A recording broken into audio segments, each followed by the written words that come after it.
All right, YouTube. Once again, it's Kennard Vernon Stewart here for the podcast. We're talking about Auburn football. Go ahead and like the video, comment, and subscribe to Vernon Speaks Sports Auburn. As always, it's great to be an Auburn Tiger. Auburn taking on Tennessee, 6 p.m. Central Standard Time, 7 p.m. Eastern, depending on where you're at. The game is going to be on ESPN. This will be the first night game in Jordan-Hare Stadium all friggin' season. As a matter of fact, Auburn had all those 12 o'clock games, 4 o'clock games, then they played Georgia at night and got beat down up there. But this will be the first game, night game, at Auburn this year. It's probably going to be pretty chilly tomorrow, too, so you might want to, for the 17,000 fans that will show up, you might want to wear your jackets and maybe even a skull cap or a hoodie or whatever you want to wear out there, because it's going to be pretty cool. But either way, I was thinking about the sentiment surrounding this game, and I think one of the subscribers really summed it up.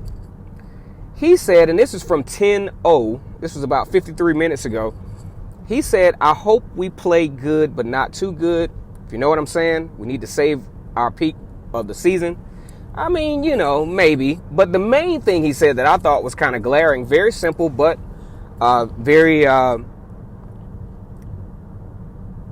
relevant to a lot of the fan base's thoughts was the LSU game fool's gold, or is Auburn about to make the nation say, uh-oh? There were a lot of uh-oh moments in that LSU game, and I think in a roundabout kind of way, depending on whether you're a glass half empty or a glass half full type of guy or gal who may be listening to this, you can take this LSU game really at a grain of salt, to be fair. I think Auburn did some things well. I think they started to see a little bit more confidence on defense. I think they started to see some things schematically that could work on offense. But to say that Auburn turned the corner against a depleted LSU team, against a freshman quarterback who, after Auburn started to put a little pressure on him, was like a deer looking at headlights, and LSU making a lot of mistakes. And one thing you just really don't want to base a team's greatness on is a team that makes a comedy of errors in a game. For example, Auburn made the trip to Columbia, South Carolina. We talked about this already. I think clearly Auburn's a better team. Better recruiting, better skill players, probably not quite as physical, but should have won the game. Probably should have won the game by at least 2 touchdowns. But what happens? Bo Nix throws 3 interceptions. What does that do? That puts South Carolina in a position to where they can neutralize the football game. Because some of the great equalizers are turnovers, a player gets hit with a targeting penalty, you know, untimely penalties. Like it's 3rd and 2. Offensive lineman, illegal motion. Now you got 3rd and 7. A non-favorable position, especially for Auburn for the most part. And there you have it. Auburn loses the game, you know, to a team that they probably should have beat, 30-22.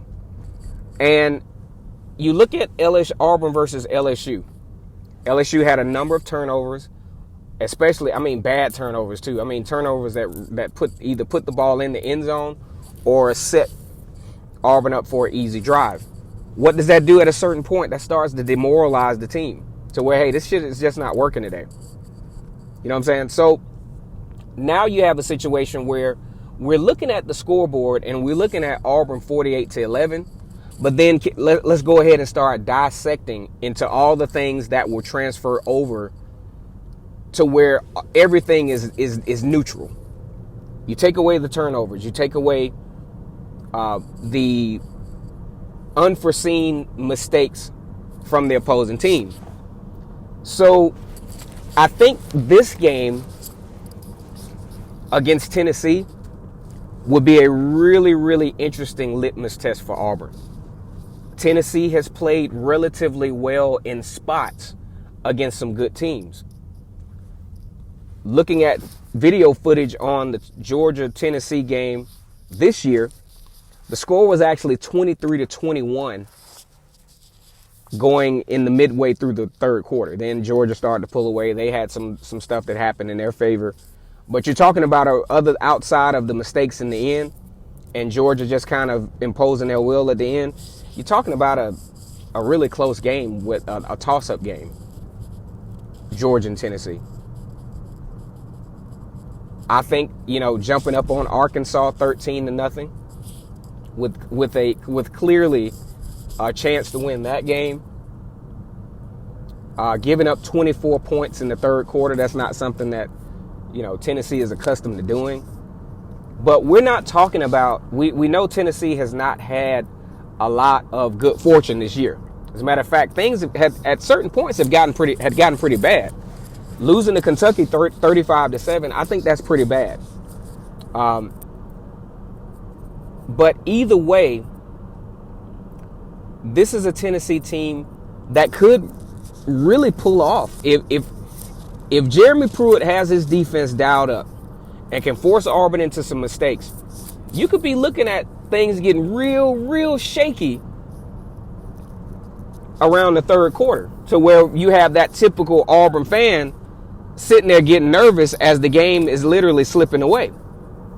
So I'm not going to say that the LSU and Auburn game was fool's gold.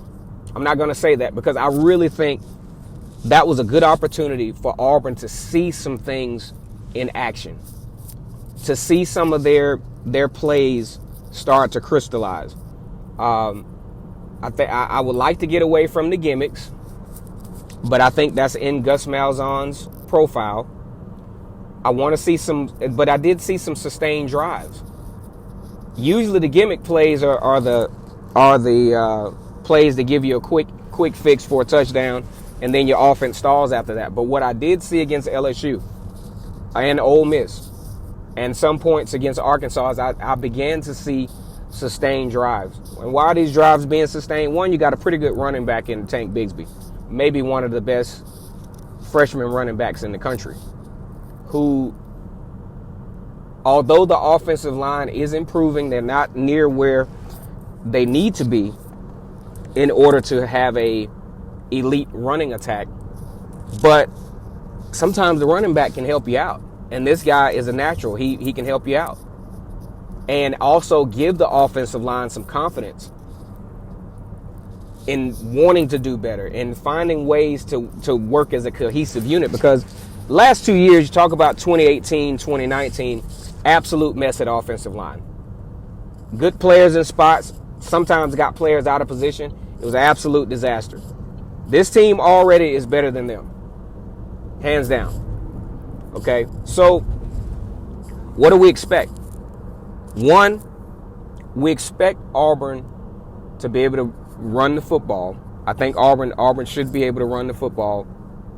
I think Auburn needs about 150 yards rushing in order to have a stronghold on the game.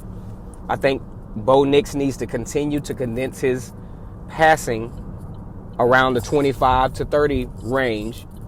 Also, he's got to continue to get more yards per catch. These are all in the numbers. These are all game of inches. All of these inches start to add up, though. You throw the ball 30 times and only average about 6 yards per pass. That's some laterals that probably got stopped in the backfield. That's probably some, maybe some quick strikes that only get you 5 yards. You got to have a level of sustainability when it comes to this passing game. You got to have, I think, against Tennessee, who is not a bad football team, very talented football team, 10 yards per pass. Got to have that. I don't think you need to. These guys are very talented, and what Auburn doesn't want to do is you don't want to awaken the sleeping giant or the sleeping lion, and then they come out and they attack you in a major way. So the key for Auburn is to make sure that they don't give Tennessee any surmountable opportunity to think that they can win the football game. That means keeping the lead. And that means keeping double-digit leads. Because when you have these talented guys out there and they begin to feel it, or even if they're not as talented, when you get some guys that are out there really feeling and believing that they can win the game, you could have some huge problems in Auburn tomorrow. All right, guys, that's my time here. Just wanted to know what you all think. Was Are we putting too much stock in the LSU game, or are we not putting enough stock into it? Has Auburn really turned the corner, or is this one of those just great games that Auburn everything just happened to go right, and then Auburn goes right back to being questionable? As always, it's great to be an Auburn Tiger. Go ahead and like the video and subscribe. Tell your buddies to subscribe too. Tell them we talk about Auburn all the time. Not always right, but always here. War Eagle.